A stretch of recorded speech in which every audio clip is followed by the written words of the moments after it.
तो हेलो बच्चों, आज हम पढ़ेंगे अध्याय 16 प्राकृतिक संसाधनों का संपोषित प्रबंधन। सबसे पहले अगर अपने बात करें बच्चों कि प्राकृतिक संसाधन होते क्या हैं, वे संसाधन जो हमें प्रकृति से प्राप्त होते हैं उन संसाधनों को प्राकृतिक संसाधन कहा जाता है। जैसे कि अगर ऊर्जा के रूप में बात करूं तो कोयला व पेट्रोलियम पदार्थ हमें प्रकृति से प्राप्त होते हैं, जल हमें प्रकृति से प्राप्त होता है, वायु यानी कि ऑक्सीजन हमें प्रकृति से प्राप्त होती है। तो इन सभी संसाधनों का हम कैसे प्रबंधन कर सकते हैं और हमें क्यों इनके प्रबंधन की आवश्यकता पड़ी, चलो देखते हैं। सबसे पहली बात हमारी यही है कि हमें क्यों इन संसाधनों के प्रबंधन की आवश्यकता है। हमें संसाधनों के प्रबंधन की क्यों आवश्यकता है, यहां देखो बच्चों, जैसे जैसे भारतवर्ष की उम्र बढ़ती जा रही है यानी कि समय निकलता जा रहा है, वैसे वैसे जनसंख्या में वृद्धि होती जा रही है। अगर आज हम देखें तो आज जन स्वास्थ्य के लिए अलग अलग प्रकार के कार्यक्रम चलाए जा रहे हैं, जैसे कि आयुष्मान भारत योजना जैसे कार्यक्रम चलाए जा रहे हैं। इससे जन स्वास्थ्य के प्रति काफी ध्यान आकर्षित किया गया है। अब जन स्वास्थ्य के प्रति इतना ध्यान आकर्षित किया गया है कि अब जो हमारी मृत्यु दर है वो लगातार कम होती जा रही है और जन्म दर जो है वो लगातार बढ़ती जा रही है। तो इस मृत्यु दर और जन्म दर के बीच के अंतर के कारण जो हमारे देश की जनसंख्या है वो बढ़ती जा रही है। अब जनसंख्या जितनी ज्यादा बढ़ेगी प्राकृतिक संसाधनों का उपयोग उतना ही ज्यादा होगा। अब उपयोग जितना ज्यादा होगा ये हमारे लिए खतरनाक होता जा रहा है, क्योंकि बच्चों जब हम प्राकृतिक संसाधनों का उपयोग करते हैं तो हम बहुत से प्रदूषण की नई व्यवस्था को बना देते हैं, यानी कि हम प्रदूषण को बढ़ावा देते हैं। जानने के लिए देखते हैं कि कैसे हम क्या करते हैं, कैसे बढ़ावा देते हैं। तो सबसे पहले हम संसाधनों के प्रबंधन की क्यों आवश्यकता है, यहां देखो, क्योंकि यह संसाधन असीमित नहीं है। असीमित का मतलब बच्चों ये हमारे यहाँ सीमित मात्रा में है। जैसे कि अगर अपने बात करें कोयले की, तो पृथ्वी के अंदर कोयले की मात्रा सीमित है, वो और नहीं बढ़ सकती। तो ये कभी ना कभी समाप्त होने वाले तत्व या प्राकृतिक संसाधन हैं। स्वास्थ्य सेवाओं में सुधार के कारण हमारी जनसंख्या में तीव्र गति से वृद्धि हो रही है। जनसंख्या में वृद्धि के कारण सभी संसाधनों की मांग भी कई गुना तेजी से बढ़ी है। जब हम इन संसाधनों का दोहन करते हैं यानी इनको प्रकृति से प्राप्त करते हैं, अब इसके अलग अलग तरीके होते हैं। कुछ पदार्थों को भूपट्टी से प्राप्त किया जाता है, कुछ को कहीं और से, यानी कि जितने भी तरीके हैं, जैसे भी हम उनका दोहन करते हैं तो इनके दोहन करते हैं तो हम पर्यावरण को क्षति पहुंचाते हैं। उदाहरण के लिए खनन से प्रदूषण होता है, क्योंकि धातु के निष्कर्षण के साथ साथ बड़ी मात्रा में धातु मल भी निकलता है। देखो बच्चों, जो धातु होती है वो कभी स्वतंत्र अवस्था में नहीं पाई जाती। जैसे अगर अपने एल्यूमिनियम की बात करें तो एल्यूमिनियम जो होता है बच्चों हमेशा बॉक्साइट के रूप में निकलता है, Al2O3, यानी कि मैं बोलूं कि बॉक्साइट के रूप में निकलता है। तो ये कभी भी अकेले नहीं पाए जाते। तो इन्हें जमीन से, जैसे कि सिलिकॉन है वो SiO2 के रूप में प्राप्त होता है हमें। जो लोहा जो है वो हमें Fe2O3 हेमेटाइट के रूप में प्राप्त होता है। तो बच्चों ये जो जितनी भी धातुएं जो होती हैं वो कभी भी स्वतंत्र अवस्था में नहीं पाई जाती। तो अब हम जब उनका दोहन करते हैं तो दोहन करते समय हम जो पदार्थ को निकालते हैं, जो कच्चे माल को निकालते हैं, उससे फिर उस अलग अलग विधियों के द्वारा उससे हमें धातुएं प्राप्त करनी होती हैं। तो जब हम अलग अलग विधियों के द्वारा, जैसे कि बर्धन हो गया, निस्तापन हो गया, विद्युत अपघटनी विधि होगी, इन विधियों से हम धातु को प्राप्त करते हैं। तो इन विधियों को अपनाने से जो धातु मल बनता है तो वो हमारे पर्यावरण प्रदूषण का कारण बनता है। अतः संपोषित प्राकृतिक संसाधनों के प्रबंधन में अपशिष्ट के सुरक्षित निपटान की भी व्यवस्था होनी चाहिए।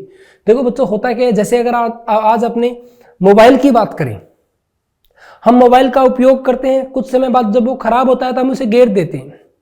तो बच्चों ये जो होता है ना, ये होता है हमारा, अगर मोबाइल की ही मैं बात करूं तो इसको बोलते हैं इलेक्ट्रॉनिक कचरा। बच्चों इसके अंदर अगर मैं मोबाइल के कचरे की यानी कि इलेक्ट्रॉनिक कचरे की बात करूं तो इसके अंदर पाया जाता है लेड, PB। बच्चों ये जो लेड होता है ना, ये एक जहरीला तत्व होता है जिसके कारण हमारी जान भी जा सकती है। तो ये इतने खतरनाक प्रदूषक होते हैं बच्चों। आगे बढ़ते हैं। वन एवं वन्य जीव यहां अगर मैं पहले बात करूं बच्चों वन की, तो वन जो होता है बच्चों वो जैव विविधता के विशिष्ट स्थल कहलाते हैं। अब बच्चों बात है सर ये जैव विविधता क्या होती है? जहां अलग अलग प्रकार के जीवों का रहन सहन संभव हो सके, एक ऐसा स्थान जहां वातावरण जो है जीवन के अनुकूल हो, उस स्थान को जैव विविध स्थान, और उस स्थान में पनपने वाली अलग अलग प्रजातियों को जैव विविध प्रजातियां कहा जाता है, और उस पूरे स्थल को जैव विविधता का विशिष्ट स्थल कहा जाता है। जैसे कि वन जो होते हैं बच्चों अलग अलग प्रकार के होते हैं, जैसे कि उष्णकटिबंधीय वन, मानसूनी वन, सदाबहार वन, तो ये अलग अलग प्रकार के वन पाए जाते हैं। सभी जो वन है क्या कहलाते हैं? विशिष्ट स्थल। किसके? जैव विविधता के। जैव विविधता का एक आधार उस क्षेत्र में पाई जाने वाली विभिन्न स्पीसीज की संख्या है, जो कि मैंने आपको अभी बताया कि वहां कितने प्रकार की स्पीसीज यानी कि अलग अलग जातियों के जीव रहते हैं। वंशागत जैव विविधता को संरक्षित करने का प्रयास प्राकृतिक संरक्षण के मुख्य उद्देश्यों में से एक है। वंशागत का मतलब है बच्चों अगर कोई जीव है तो उसकी आगे आने वाली पीढ़ियों को हम कैसे संरक्षित कर सकते हैं। जैसे कि आज अगर अपने बात करें भारत के अंदर बहुत से जीवों के संरक्षण के लिए अलग अलग कार्यक्रम चलाए जा रहे हैं, जैसे कि बाघ संरक्षण योजना चल रही है, हाथी के संरक्षण के लिए अलग अलग योजनाएं चल रही हैं, गेंडे के संरक्षण के लिए चल रही हैं, और अभी हाल फिलहाल में अगर अपने बात करें तो डॉल्फिन जो मछली होती है उसके संरक्षण के लिए अलग अलग प्रोग्राम है तैयार किए जा रहे हैं, उनके ऊपर काम किया जा रहा है। तो ये इसीलिए किया जाता है ताकि बच्चों जो प्राकृतिक संरक्षण उनको प्राप्त हो, एक जो स्पीसीज है, एक जीव की जो जाति है वो बची रहे। विविधता के नष्ट होने से पारिस्थितिकी स्थायित्व भी नष्ट हो सकता है। देखो बच्चों होता क्या है, जैसे मान लेते हैं अपने बच्चों कि यहाँ अपने संसार के अंदर जितनी भी चिड़िया है सभी चिड़िया खत्म हो जाए तो इससे हमारे प्रकृति पे क्या प्रभाव पड़ेगा। मान लो बच्चों चिड़िया खत्म हो गई तो चिड़िया क्या होती है बच्चों, जो छोटे छोटे कीड़े होते हैं उन कीड़ों को खाने का काम करती है, जो हमारे खेतों में हमारी फसलों को खराब कर सकते हैं। मान लो चिड़िया नहीं है तो अब वो जो कीड़े हैं उनको कोई खा नहीं पाएगा, और वो जो कीड़े हैं बच्चों हमारी फसलों को खराब कर देंगे। जब हमारी फसलें खराब हो जाएंगी तो हम भोजन प्राप्त नहीं कर पाएंगे। तो ये पूरा का पूरा जो प्रकृति जो है, पूरी की पूरी प्रकृति ही खतरे में आ सकती है। तो इसीलिए हरेक प्रजाति का संरक्षण करना आवश्यक है बच्चों। आगे बढ़ते हैं। संपोषित प्रबंधन। यहां देखो बच्चों कि वनों के विनाश से केवल वन की उपलब्धता ही प्रभावित नहीं होती, वरन मिट्टी की गुणवत्ता एवं जल स्रोत भी प्रभावित होते हैं। देखो बच्चों होता क्या है, मान लो कोई स्थान ऐसा है जहां आपने वनों को काट दिया, बच्चों वनों की जो क्षेत्रफल है वो जितना कम होता जाएगा उस क्षेत्रफल में होने वाली वर्षा की मात्रा भी उतनी ही कम होती जाएगी। क्योंकि बच्चों जो पेड़ पौधे होते हैं, जो पादप होते हैं, वो वर्षा को अपनी ओर आकर्षित करते हैं, क्योंकि वो अपने ऊपर एक लो प्रेशर एरिया यानी कि निम्न दाब क्षेत्र बनाते हैं, जिसके कारण वर्षा होती है। तो अगर हम पेड़ पौधों को काट देंगे तो वो वर्षा नहीं हो पाएगी, तो इससे हम भी प्रभावित होंगे। पेड़ पौधे जो होते हैं वो पानी के बहाव को कम करते हैं। मान लो पेड़ पौधे नहीं है तो उस पानी के बहाव के साथ जो मिट्टी है, उपजाऊ मिट्टी है, वो आगे बह जाएगी, आगे चली जाएगी, और पीछे जो बंजर मिट्टी रह जाएगी। यहां देखते हैं कि स्थानीय लोगों की भागीदारी से निश्चित रूप से वनों के प्रबंधन की दक्षता बढ़ेगी। कैसे बच्चों? होता क्या बच्चों, अगर आप स्थानीय लोगों को वनों के संरक्षण की जिम्मेदारी दें तो वो जो स्थानीय लोग होते हैं बच्चों वनों को भली भांति पहचानते हैं, भली भांति जानते हैं, उसके अंदर रहने वाली स्पीसीज जातियों को जानते हैं, तो वो कहीं बेहतर संरक्षण कर सकते हैं हमारी अपेक्षा। आगे बढ़ते हैं। वन प्रबंधन में लोगों की भागीदारी का एक उदाहरण, जैसे बच्चों मैंने अभी आपको बताया कि जो स्थानीय लोग होते हैं वो हमारी अपेक्षा अच्छे तरह से वनों का प्रबंधन कर सकते हैं। अब वनों के प्रबंधन के लिए सरकार भी अलग अलग तरह के प्रोग्राम चलाती है, कार्यक्रम चलाती है। उन्हीं में से एक का एग्जाम्पल यहाँ दिया गया है, आप देख सकते हैं। मिदनापुर के अराबाड़ी वन क्षेत्र में एक योजना प्रारंभ की। यहां वन विभाग के एक दूरदर्शी अधिकारी ए वैफ बनर्जी ने ग्रामीणों को अपनी योजना में शामिल किया। ये बच्चों इसी बात को बता रहे हैं कि कैसे हम आम लोगों की भागीदारी ले सकते हैं वन के प्रबंधन में, तथा उनके सहयोग से बुरी तरह से क्षतिग्रस्त साल के वन की 1272 हेक्टेयर क्षेत्र का संरक्षण किया। इसके बदले में निवासियों को क्षेत्र की देखभाल की जिम्मेदारी के लिए रोजगार मिला, साथ ही उन्हें वहां से उपज की 25% के उपयोग का अधिकार भी मिला। देखो हुआ क्या बच्चों, जो बनर्जी जी थे उन्होंने वहां के लोगों की जो जिम्मेदारियां हैं उन्हें बढ़ाने के लिए उन्हें कुछ, मैं बोल सकता हूँ लालच बोल सकते हैं अपने, क्योंकि देखो बच्चों अगर हम किसी की आर्थिक सहायता करेंगे तो वो अपने आप हमारे सहयोग करेगा। तो इन्होंने क्या किया, जो वनों से उत्पन्न होने वाले जितने भी हमारे पास पदार्थ होते हैं, यानी कि अगर लकड़ी की बात करूं या जो भी इनकम होती है, उस इनकम का 25% ग्रामीणों के लिए फिक्स कर दिया कि ये जो इनकम है वो ग्रामीणों की है। इससे क्या हुआ बच्चों, जो ग्रामीण है अपनी इनकम बढ़ाने के लिए उन्हें पता था कि हम जितनी ज्यादा इनके संरक्षण करेंगे, जितना ज्यादा ध्यान रखेंगे, इनकम उतनी ही ज्यादा बढ़ेगी, और जितनी ज्यादा इनकम बढ़ेगी तो उनकी इनकम का जो परसेंटेज है वो भी बढ़ेगा। और बहुत कम मूल्य पर ईंधन के लिए लकड़ी और पशुओं को चराने की अनुमति भी दी गई। देखो बच्चों, जो स्थानीय लोग होते हैं उन्हें लकड़ी की, चारे की, इनकी आवश्यकता बहुत होती है, तो इन्होंने क्या किया, वो बहुत ही कम कीमत पर प्राप्त किए, और जब बहुत ही कम कीमत पर मिलना स्टार्ट हुआ तो इन्होंने वनों का क्या करना स्टार्ट कर दिया, संरक्षण करना स्टार्ट कर दिया।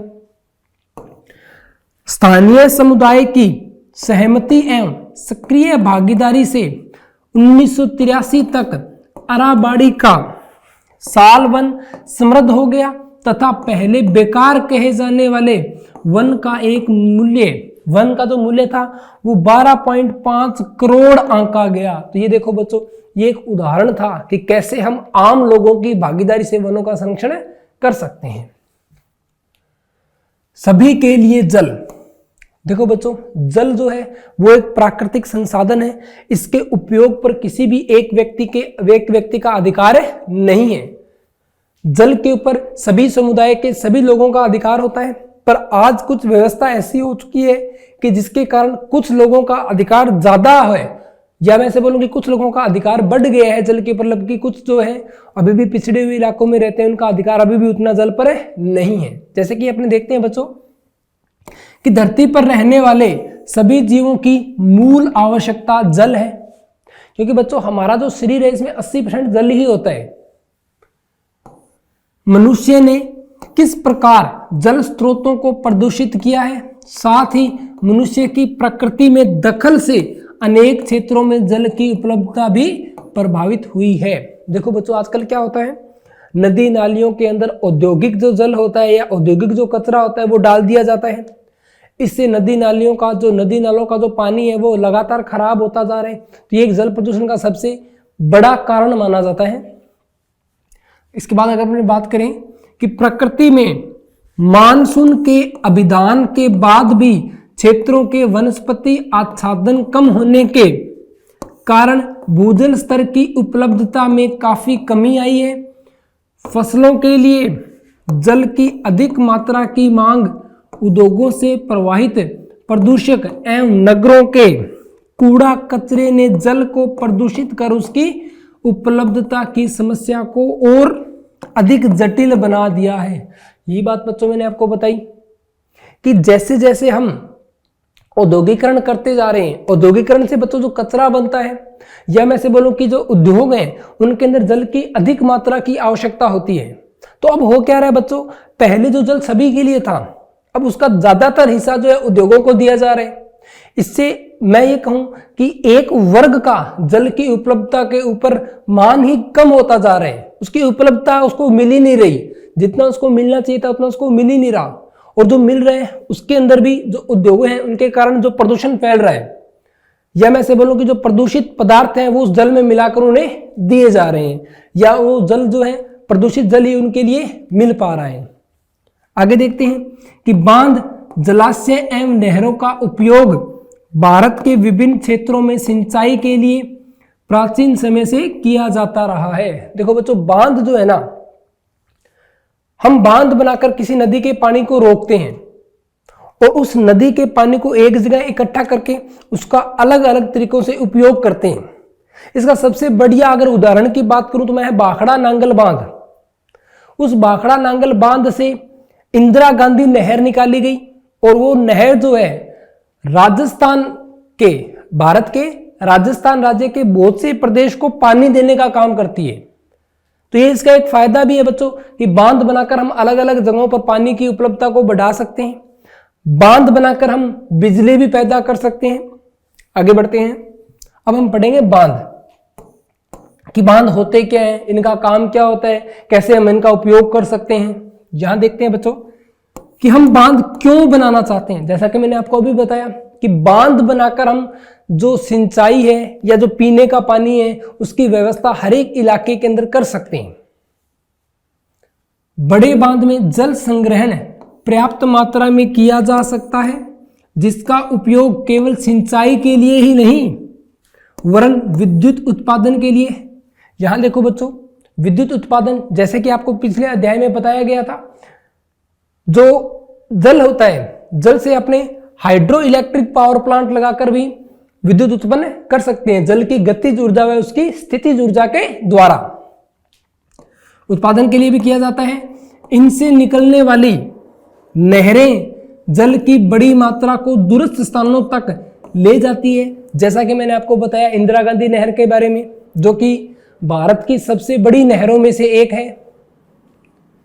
जल के खराब प्रबंधन के कारण मात्रा कुछ व्यक्तियों द्वारा लाभ उठाने के कारण जल प्रबंधन के लाभ से बहुत से लोग वंचित रह जाते हैं।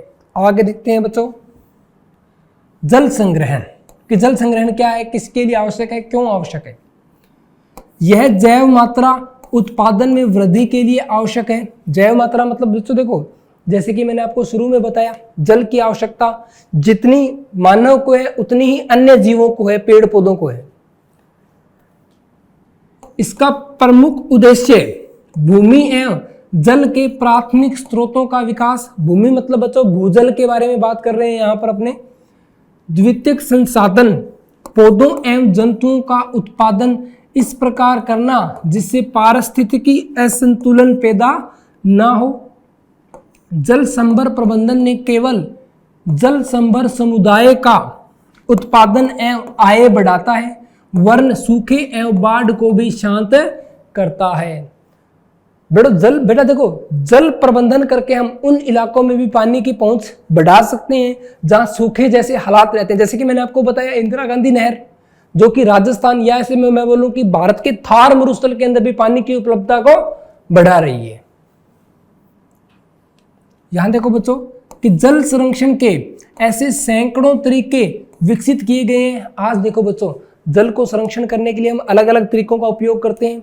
जैसे कि अभी हाल ही के अंदर हमारे माननीय प्रधानमंत्री नरेंद्र जी मोदी के द्वारा एक प्रोग्राम चलाया गया, कैच द रेन, यानी कि जहां भी गिरे उसे पकड़ लो। इसका मतलब है बच्चों कि जो वर्षा की बूंद जहां भी गिरे उसे पकड़ लो, उसे संग्रहित करो। ये है बच्चों कैच द रेन प्रोग्राम।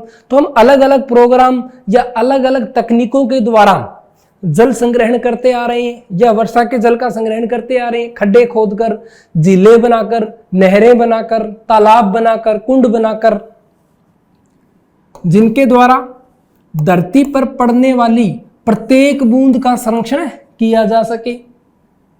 यथा छोटे छोटे गड्ढे खोदना, झीलों का निर्माण, साधारण जल संभर व्यवस्था की स्थापना, मिट्टी के छोटे बांध बनाना, रेत तथा चूने के पत्थर के संग्रहक बनाना तथा घर की छतों से जल एकत्रित करना। इससे भूजल स्तर बढ़ जाता है तथा नदी भी पुनः जीवित हो जाती है। ये बच्चों अलग अलग तरीके थे कि हम कैसे जल को संग्रहित कर सकते हैं, जिनमें से एक तरीका मैंने आपको अभी बताया, कैच द रेन अभियान। आगे बढ़ते हैं, अब हम बात करेंगे बच्चों कोयला एवं पेट्रोलियम की। देखो बच्चों, हमें पता है कोयला व पेट्रोलियम ये भी एक प्रकार का प्राकृतिक संसाधन ही है, यानी कि जो प्रकृति से प्राप्त हो रहा है वो प्राकृतिक संसाधन है। कोयला और पेट्रोलियम ये दोनों भी हमें कहां से प्राप्त होते हैं? प्रकृति से प्राप्त होते हैं। आज से हजारों लाखों साल पहले पेड़ पौधे, जीव जंतु जमीन में दब गए। उनके दबने से वहां के ताप और दाब के कारण वो धीरे धीरे कोयले और पेट्रोलियम में परिवर्तित हो गए, जिन्हें आज हम जमीनों से खोदकर बाहर निकाल रहे हैं। जमीन में अलग अलग जगह खुदाई करके कोयला व पेट्रोलियम प्राप्त किया जा रहा है। पर बच्चों ये जो जितना भी अपना संग्रहित जो कोयला है, पेट्रोल है, ये सीमित मात्रा में, हमें पता है हम इसका कितने भी अच्छे तरीके से उपयोग करें, ये कभी ना कभी खत्म होने वाली ही राशि है या खत्म होने वाली ही चीज है। अब बच्चों हमें क्या है, ऊर्जा के दूसरे वैकल्पिक स्रोतों की तरफ जाना पड़ेगा जो कभी ना खत्म हो, जैसे कि सौर ऊर्जा हुआ। सौर ऊर्जा हमारे पास एक ऐसा स्रोत है ऊर्जा का जो कभी खत्म नहीं होगा। तो अभी बात करते हैं मैंने कोयले में पेट्रोलियम की। इन ऊर्जा स्रोतों का प्रबंधन, अच्छा बच्चों इन्हें ऊर्जा स्रोत क्यों कहा? क्योंकि हम इनका उपयोग ऊर्जा के लिए करते हैं। अन्य संसाधनों की अपेक्षा कुछ भिन्न तरीके से किया जाता है। पेट्रोलियम एवं कोयला लाखों वर्ष पूर्व जीवों की जैव मात्रा के अपघटन से प्राप्त होते हैं। अतः चाहे हम जितनी भी सावधानी से इनका उपयोग करें, फिर भी यह स्रोत भविष्य में समाप्त हो जाएंगे। ये बात बच्चों मैंने आपको बताया कि ये बच्चों सीमित मात्रा में, इनका खत्म होना तय है, निश्चित है। अतः तब हमें ऊर्जा के विकल्पी स्रोतों की खोज करने की आवश्यकता होगी, जैसा कि सौर ऊर्जा, जो कि आज सौर पैनल के द्वारा हम सौर ऊर्जा का निर्माण कर रहे हैं। और ऐसा ही एक सबसे बड़ा अभियान, या मैं से बोलूं कि विश्व का सबसे बड़ा सौर ऊर्जा का जो अभियान है, वो हमारे माननीय प्रधानमंत्री नरेंद्र जी मोदी ने स्टार्ट किया था। कार्बन के विशाल भंडार हैं। यदि इनकी संपूर्ण मात्रा का कार्बन जलाने पर कार्बन डाइऑक्साइड CO2 की बात कर रहा है बच्चों, ये जो कि हमारे लिए खतरनाक है। खतरनाक होने का कारण है क्योंकि बच्चों CO2 जो होती है ना, वो हमारे वातावरण में जाकर एक आवरण बना लेती है, और इस आवरण के कारण हमारे जो स्थल है, स्थल से टकराकर जो ऊष्मा परावर्तित होती है, वो उस ऊष्मा को बाहर नहीं जाने देती और लगातार उसे स्थल पर ही बनाए रखती है, जिसके कारण हमारे स्थल का तापमान लगातार बढ़ता जा रहा है। यानी कि ये एक ग्रीन हाउस गैस है। आगे बढ़ते हैं। में परिवर्तित हो गई तो वायुमंडल में कार्बन डाइऑक्साइड की मात्रा अत्यधिक हो जाएगी, जिससे तीव्र वैश्विक उष्णन का मतलब बच्चों उसका जो तापमान है, अर्थ का जो, यानी कैसे बोलूं, स्थल का जो तापमान है उसकी बात कर रहा है, होने की संभावना है। अतः इन संसाधनों के विवेकपूर्ण उपयोग की आवश्यकता है। आगे बढ़ते हैं। अब हम बात करेंगे बच्चों प्राकृतिक संसाधन प्रबंधन का दृश्यावलोकन, कि कैसे हम इनका दृश्यावलोकन कर सकते हैं, कैसे हम इनका ध्यान रख सकते हैं। कानून बनाकर, अलग अलग नियम बनाकर, विनियमन करके आगे हमें अपने व्यक्तिगत और सामूहिक आवश्यकताओं को सीमित करना होगा, क्योंकि अगर बच्चों हमने सीमित नहीं किया तो ये असीमित संसाधन है, कभी न कभी खत्म हो जाएंगे, जिससे कि विकास का लाभ सभी को एवं सभी भावी पीढ़ियों को उपलब्ध हो सके। तो बच्चों इसी के साथ हमारा ये अध्याय यहीं खत्म होता है। इस अध्याय के अंदर हमने प्राकृतिक संसाधनों का कैसे हम प्रबंधन कर सकते हैं, कैसे हमें उनकी आवश्यकता पड़ी, कैसे कैसे हम प्रबंधन कर सकते हैं, इन सभी बातों के बारे में पढ़ा। और इस अध्याय के साथ साथ हमारा जो सिलेबस है वो यहीं खत्म होता है। उम्मीद करता हूं आप लोग अच्छे से पढ़े हैं, आप लोगों को सब कुछ समझ में आ रहा है। धन्यवाद।